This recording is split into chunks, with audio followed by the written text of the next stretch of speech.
But now we're going to talk about what do we do when that trust has been broken. Here we go now. Here we go now. Let's get up in this flow with me, your host, Joe. Welcome back, my lovely listeners. I'm so excited for episode 3 into our trust series. If you haven't caught up, go back to the first series from 2 weeks ago and then check out last week's episode. I am on a mission to monetize this podcast. So please, if you all can, share this baby out with someone. If you know someone who you want to build a relationship with, a meaningful connection with, share this episode. Let's all grow in trust together. We have talked about the foundation of trust. Then we have talked about the roles of trust in personal and professional relationships. But now we're going to talk about what do we do when that trust has been broken. So let's talk about restoring the bridges of connection. Rebuilding trust in relationships is like mending a broken bridge. Just as a bridge connects two shores, trust connects individuals. When it's damaged, you must rebuild it with strong, supportive pillars, ensuring it's even more resilient than before. It takes time, effort, and patience to restore the path of trust.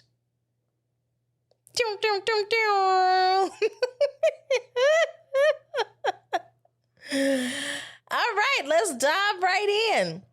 Rebuilding trust in relationships. Trust can be broken, but it also can be rebuilt with effort and commitment. How is that, Joe? How do we rebuild trust after a breach?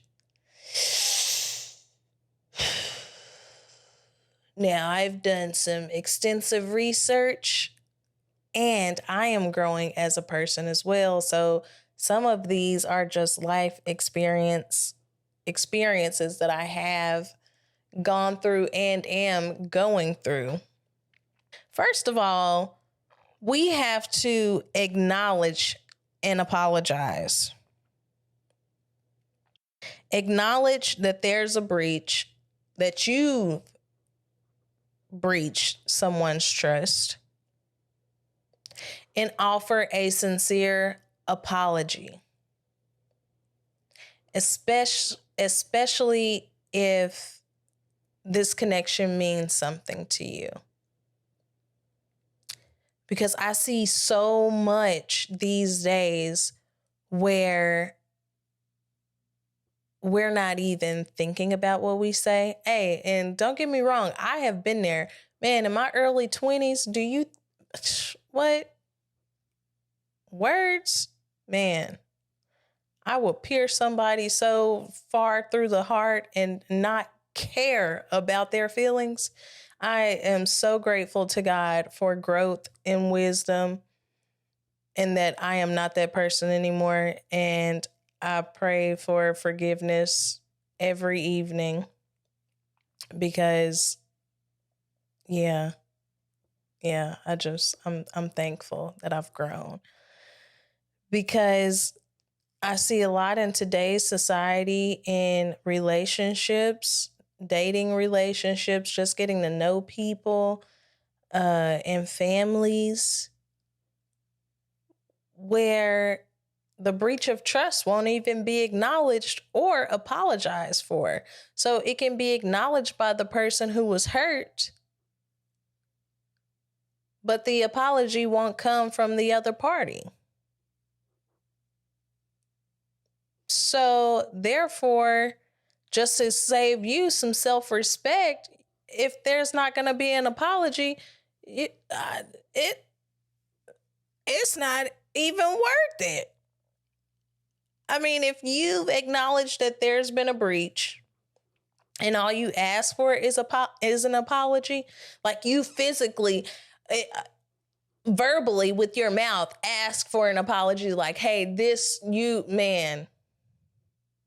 you really crossed all types of boundaries here, and I need an apology for us to move forward. And if that person is like, forget about it, then man, hey, have some self-respect and just keep it pushing. That's what I have to say about that. And we'll dive a little bit deeper, but I have a personal issue going on with that right now. So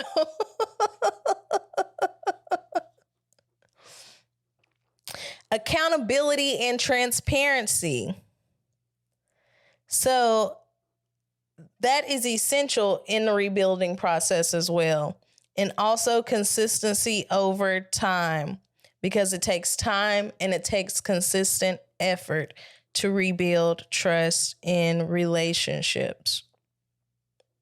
So there was a recent study also in the organizational behavior and human decision processes that found that a sincere apology increases trustworthiness significantly and has also played a crucial role in rebuilding trust.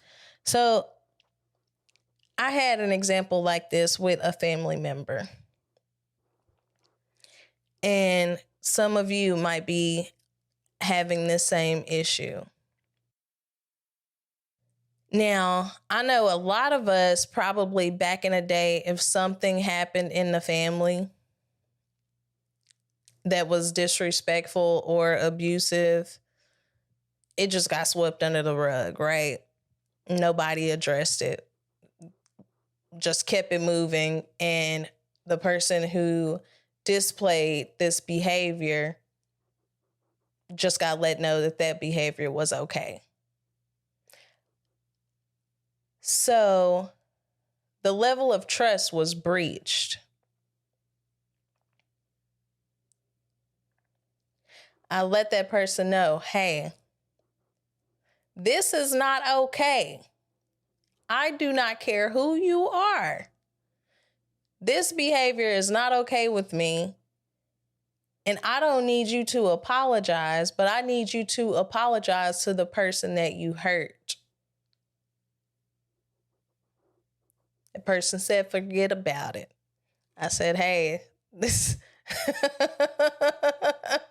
we about moving on from these generational. I don't even want to call it a curse, but like we're on generational growth here, and this will not be accepted. Period. Point blank.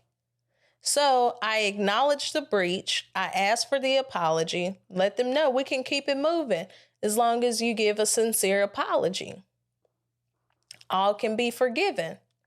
The apology doesn't want to be had, so hey, capiche, period. Because it's all about self-respect at the end of the day, and you still have to have respect for yourself and your relationships and protecting the vulnerable. So, time and trust. So another research conducted by the American Psychological Association indicated that rebuilding trust can take a considerable amount of time, often longer than expected. So don't be expecting microwave results when trying to rebuild trust with someone. It takes time to rebuild that trust. Okay? And so let's give each other grace in that also. And if one person needs space, allow them to have that space until they're ready to continue the rebuilding process. So patience and persistent effort are essential. And time plays a significant value in trust rebuilding. And also, there are challenges in rebuilding trust. So keep this in your head. If trust has been breached in a relationship, know that there are going to be challenges. So it is work. Be prepared for the work. During the trust rebuilding process, there are going to be challenges such as lingering doubts and fear of betrayal. So it's important that we keep the communication open and you address the challenges head on. Like that example I gave you earlier, we have to address this stuff head on and not be afraid. And let me tell you, I'm not a confrontational person at all. So with this growth, I'm becoming stronger. And I would like to know what results you're seeing as you're growing as an individual. I'd love to hear about it. I would love to hear about it. So next, I want to talk about trust issues, right?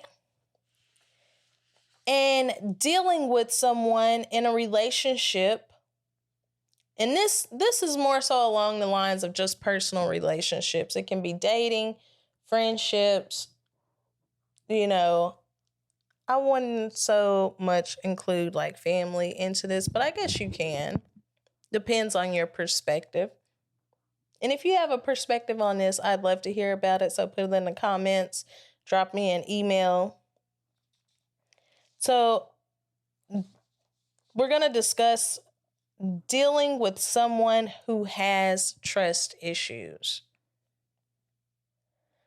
So once you start to see the signs, like if you're beginning to build a relationship or rebuild a relationship with someone and you already see signs in this person that they have trust issues,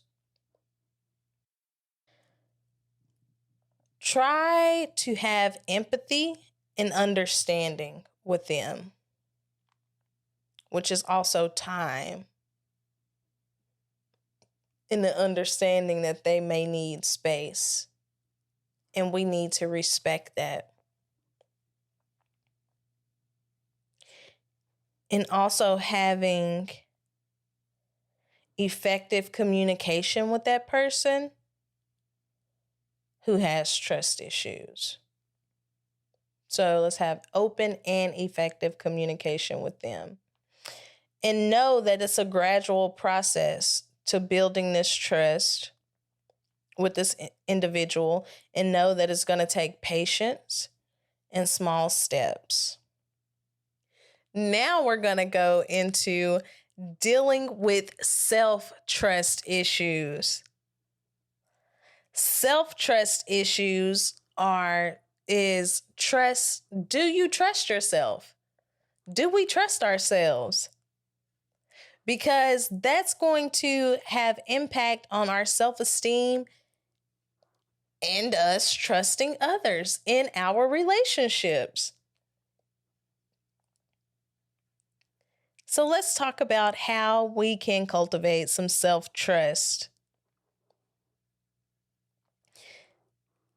So we have to, if we don't trust ourselves, we can't trust others. And we have to heal this to begin to trust ourselves so we can have that growth. Because improving self-trust can lead to more fulfilling and trusting relationships. So set small goals for yourself and make sure you accomplish those goals. One way it helped me with trusting myself to prove that I could finish what I started was publishing my children's book, because I had started it 8 years ago. It's been 84 years. And I needed that to validate to myself that I could do it. So I finished it. I did it. And so that started to renew trust with self for me. So let's work on that, everyone, because trust issues are like a foggy mirror, man. When trust is unclear or distorted, it's challenging to see ourselves and others clearly.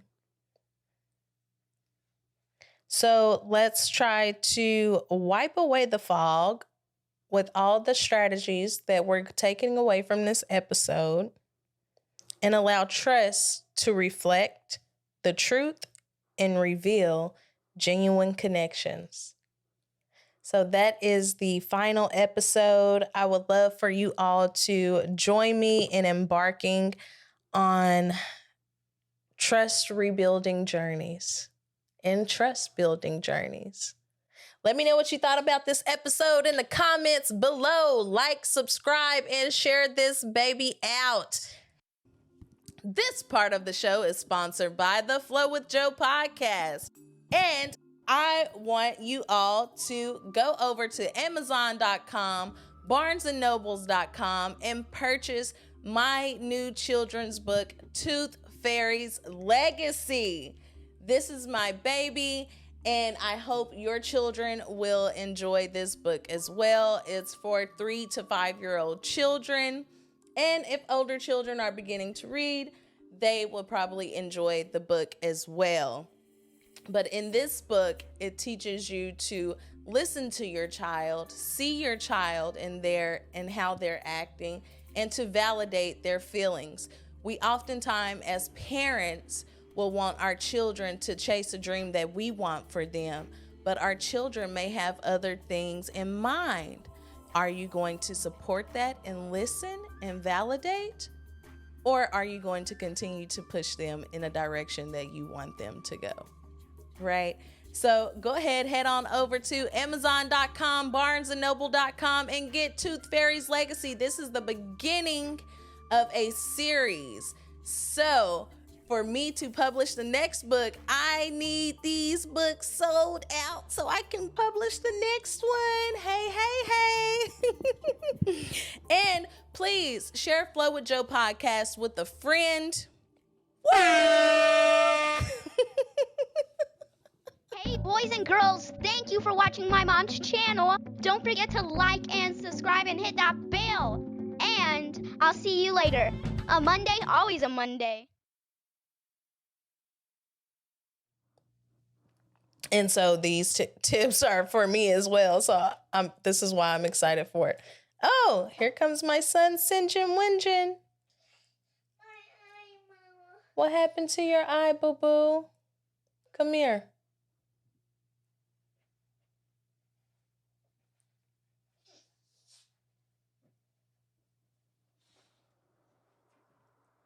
Need me to kiss it?